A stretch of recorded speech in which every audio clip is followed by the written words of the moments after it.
Hey guys, welcome back to my channel. So today I'll be sharing battered fried casera recipe.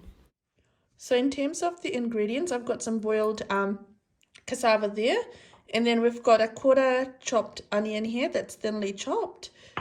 We've then got some salt here. Just be mindful of salt, because if you've put salt while boiling your cassava, that's already salted, so you just need enough salt just for your batter. Then I've got about a quarter teaspoon of turmeric here. I've then got a half a teaspoon of baking powder here. I've then got some coriander and curry leaf that I've thinly sliced. I've got, we'll go here, I've got some cumin seed, some carom seed, which is your ajwain, and then some soap here. So this is about, I'd say, a teaspoon of the cumin seed, which is your jeera, half a teaspoon of your carom seed, which is your ajwain, and half a teaspoon of soap, which is the fennel seeds. Then for the batter, I've got about 5 tablespoons of chickpea flour here. And then to that, I've then got a table and a half, 1.5 tablespoons of just normal flour. Now, the reason I'm using flour, because with the gluten that's in the flour, it will give it a really nice chewy texture, which is really nice. You can just do it with chickpea flour as well, so you don't need to add this in. I've then got some garlic and chili, and then some oil for frying. So let's go ahead and make the batter. So to our pan, we'll add in our besan. We'll also add in our flour, and then we'll add a bit of water and just make up a batter. Just make sure when you are adding in water, just add in small batches, just so that there's no lumps in your batter, okay? So we'll quickly get that sorted, and then I'll come back and show you what that looks like. So you can see my batter's all done. It's not too thick and it's not too runny. You just want it enough just so that it can coat your cassavas. So to this, what we'll do is, and all the additional stuff that I'm adding on here is optional. So the main thing you need for your batter is just obviously your base, which could be chickpea flour, which is your besan flour, or could be just flour itself. You could add a bit of rice flour to this as well if you like a bit of crunch. I like to add a bit of baking powder. Now the baking powder, what it does to this is it just makes it a bit more softer, which is really good as well. So then I'll add in this as well. So obviously your cumin seed, your carom seed, and your soap.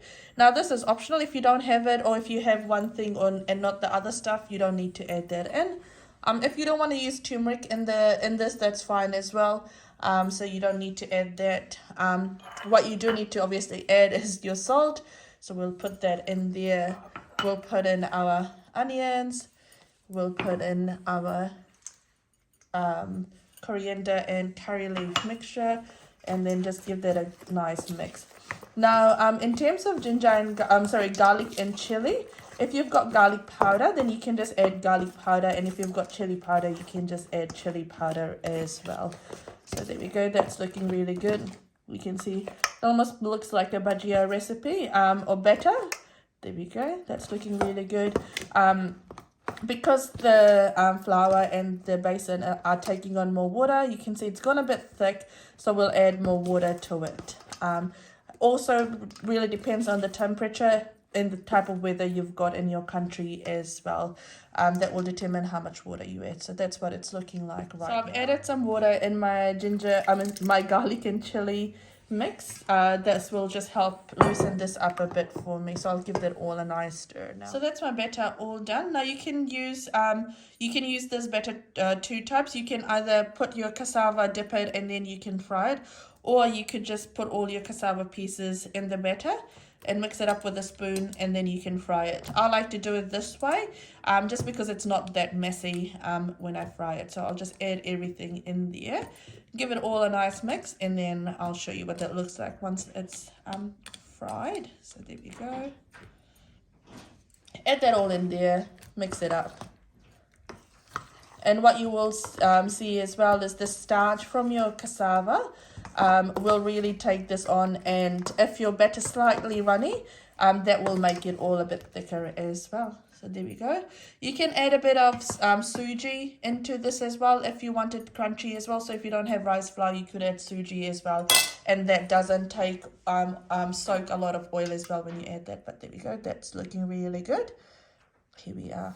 So to a high heat pan, I'm just adding in my cassava now. Now I've made the batter a bit runny because I don't like too much batter on my cassava.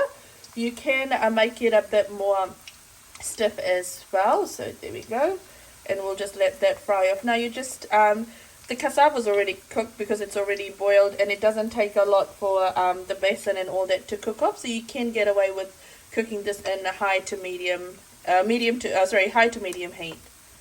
There we go, and we'll just let that all sit and fry together. That's frying away really nicely, and it's starting to look nice now. So here we go.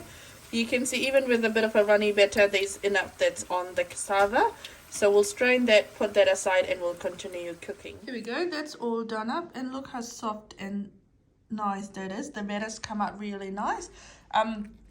I don't prefer a lot of batter, so you can see mine's like that, but my husband prefers a lot of batter, so his is like this, and this is a bit more thicker batter. And I've served mine with some ketchup. Do try this recipe and let me know how it turns out. Now if you like my channel, if you like what I'm posting, feel free to share, like and subscribe. Take care guys, bye.